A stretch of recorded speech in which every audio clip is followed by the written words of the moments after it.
Un cordial saludo y bienvenidos a la clase de física.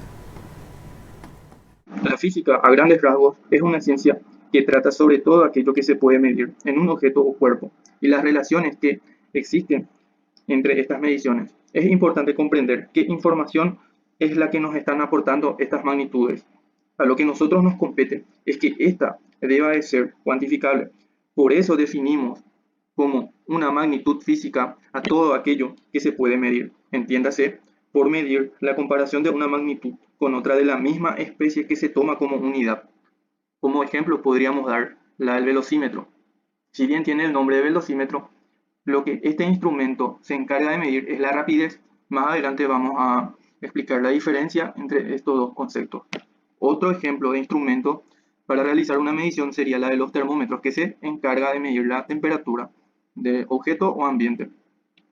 Otro ejemplo más podría ser la de rondanas, en este caso un instrumento de medición de peso.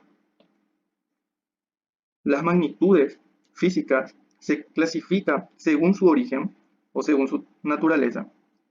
Empezaremos a hablar la clasificación por su origen, que puede ser fundamentales. Estas son aquellas que se definen por sí mismas y son independientes de las demás. Por ejemplo, el tiempo. También otra clasificación por origen son las magnitudes derivadas, que son aquellas que se obtienen a partir de las magnitudes fundamentales mediante expresiones matemáticas. Un ejemplo de esto sería la velocidad, que es la relación entre el espacio que se recorre y el tiempo que demandó recorrer ese espacio. Si clasificamos a las magnitudes físicas según su naturaleza, nos encontramos con dos tipos. Uno de ellos son las magnitudes escalares. Las magnitudes escalares son aquellas magnitudes que para su definición solo se necesita conocer un valor numérico y una unidad de medida reconocida. Este sería el caso del volumen, del área o la temperatura del objeto medido. Es importante definir lo que son las unidades medidas, pues son aquellos valores de referencia que nos sirven para comparar las magnitudes físicas y a la que se le asigna el valor de 1. El resultado de una medida debe ir siempre acompañado de su unidad de medida. Esto quiere decir que si uno como científico va a medir el volumen de un recipiente, solamente va a registrar, como sería el caso, de 5 litros y nada más. No necesita más especificación. O el área de un salón de clase, que puede ser de 10 metros cuadrados, 20 metros cuadrados, etc. No necesita más especificaciones. O para tomar la temperatura de un adulto, solamente se registra la temperatura que está marcando el termómetro. Ahora vamos a pasar a definir las magnitudes vectoriales, que son aquellas magnitudes en las que además de tener un valor numérico y la unidad, se necesita conocer una dirección, un sentido y un punto de aplicación. Es el caso de la fuerza. Para indicar la acción de una fuerza sobre un cuerpo, no basta con conocer solo su valor, sino que además se requiere el punto de aplicación, una dirección, un sentido. Por eso es que anteriormente nosotros dijimos que lo que mide el velocímetro en realidad es la rapidez y no la velocidad. ¿Por qué? Porque el velocímetro no sabe en qué sentido se está desarrollando el desplazamiento. Vamos a suponer que nosotros partimos de San Lorenzo hasta San Pedro. No hay forma de que el velocímetro sepa que nosotros estamos en un viaje de ida o en un viaje de vuelta. Por eso es importante conocer la diferencia. Pues la velocidad sí es una cantidad vectorial. Con esto queremos decir que necesita una dirección, un sentido. Por eso es que el velocímetro es que mide solamente la rapidez, que de por sí es una cantidad escalar. A modo de concluir nuestra presentación, tenemos que hacer énfasis que una buena unidad de medida debe de cumplir, que siempre que tiene que ser constante, no debe depender del tiempo ni de las personas que están realizando las medidas, debe de ser universal. Esto quiere decir que debe de poder ser utilizada en cualquier parte del mundo, sin importar las diferencias entre culturas, ideologías, etc. Además, debe de ser reproducible. Los múltiplos y submúltiplos de unidades del sistema internacional son formas de representar de manera más grande o más pequeña ciertas cantidades físicas. En este sistema métrico que se basa en el metro. Dichas unidades están relacionadas por medio de múltiplos de 10. De esta forma se obtiene la siguiente tabla de múltiplos y de equivalencias también, en la que un decámetro equivale a 10 metros, un hectómetro a 10 metros al cuadrado, un kilómetro a 10 metros al cubo, y así sucesivamente. Y de la misma forma para los submúltiplos. Tenemos el siguiente conjunto de ejercicios. En el primero nos pide convertir 400.320 metros a kilómetros. Se procede por medio del método de factores de conversión, en la que consiste en una fracción en la que el numerador y el denominador son equivalencias. En este caso, como queremos pasar de metros a kilómetros, tenemos la equivalencia de que un kilómetro equivale a 1000 metros.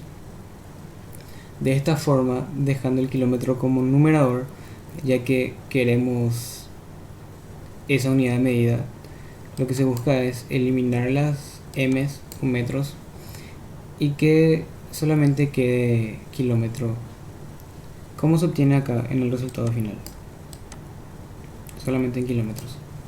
Serían 400,320 kilómetros, lo mismo que 400.320 metros. El segundo ejercicio nos pide convertir 360 kilómetros por hora a metros sobre segundo.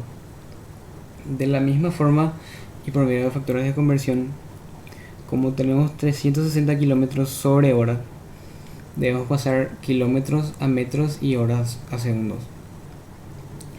Aquí tenemos la equivalencia de metros, en la que 1000 metros equivale a un kilómetro. En este caso 1000 metros tiene que estar como numerador, ya que se busca eliminar kilómetros y el resultado se busca que sea en metros sobre segundo.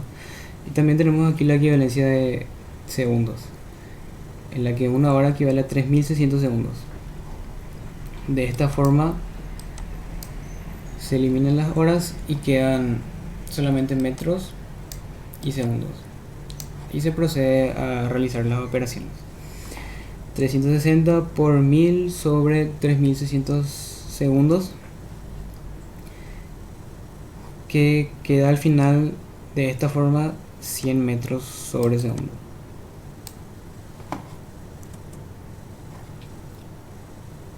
¿Cuántos gigametros tendrás en 2230 metros? Tenemos que un gigametro es igual a 10 a la 9 metros. Ese sería nuestro factor de conversión, y ese debemos multiplicar a 2230 metros. De esta forma se eliminan los metros y solamente queda gigametros. El resultado que se obtiene es 2,23 por 10 a la menos 6 gigametros. El último ejercicio. Un cabello humano crece a razón de 1,08 milímetros por día. Expresar este cálculo en megametros sobre segundo. Acá tenemos que la razón es la velocidad, ya que la velocidad es longitud sobre tiempo. Tenemos la longitud de crecimiento y el tiempo que tarda. Tarda un día en crecer 1,08 milímetros. Entonces, como la velocidad es longitud sobre tiempo, tenemos expresado de esta forma: 1,08 milímetros sobre un día. Nos conviene pasar un día a horas, ya que nos pide en segundos, ya que un día tiene 24 horas, y a partir de ahí realizar las siguientes operaciones. Partiendo de que 1,08 milímetros sobre 24 horas, en un metro caben 1000 milímetros, y de esta forma se eliminan los milímetros. Y también tenemos que en una hora hay 3600 segundos, y de esta forma se eliminan las horas.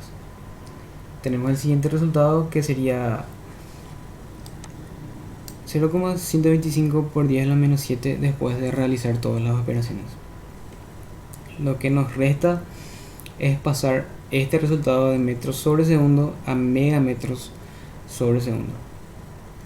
Y se realiza lo mismo por equivalencias, en la que un megametro por segundo equivale a 10 a la 6 metros sobre segundo. De esta forma se eliminan metros sobre segundo y metros sobre segundo, quedando el resultado como 0,125 por 10 a la menos 13 megametros sobre segundo.